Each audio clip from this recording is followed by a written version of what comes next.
Pergeseran atau pendistribusian logistik pilkada dari Komisi Pemilihan Umum Kota Makassar ke tingkat kecamatan mulai dilaksanakan. Khususnya distribusi logistik ke Kecamatan Kepulauan Sangkarang, Kota Makassar. Pendistribusian logistik pilkada 2024 ke Kecamatan Kepulauan Sangkarang tersebut dikawal ketat aparat kepolisian melalui jalur pelabuhan kawasan Pauter Makassar pada Minggu 24 November kemarin. Kapolres Pelabuhan Makassar, AKBP Restu Wijayanto mengatakan, pihaknya melakukan koordinasi bersama dengan penyelenggara pemilu terkait pergeseran logistik pilkada, khusus untuk Kepulauan Sangkarang.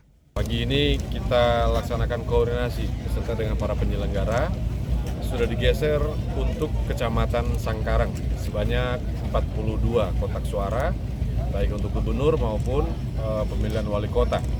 Total ada 42 kotak untuk 21 TPS. Hari ini kita akan geser dan kita akan kawal beserta dengan Ketua PPK Kecamatan Sangkarang. Hari ini akan mulai bergeser ke kantor PPK Sangkarang. Akan diinapkan di sana di gudang PPK.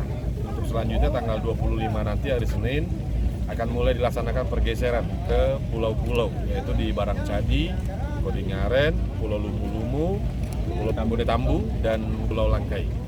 Dan harapannya dengan pengamanan yang maksimal, kegiatan pemilu dapat berlangsung dengan lancar, kondusif dan terkendali. Total kita ada amankan 21 TPS dengan 21 personil, 1 TPS, 1 personil dengan perbantuan dari 2 linmas di masing-masing TPS.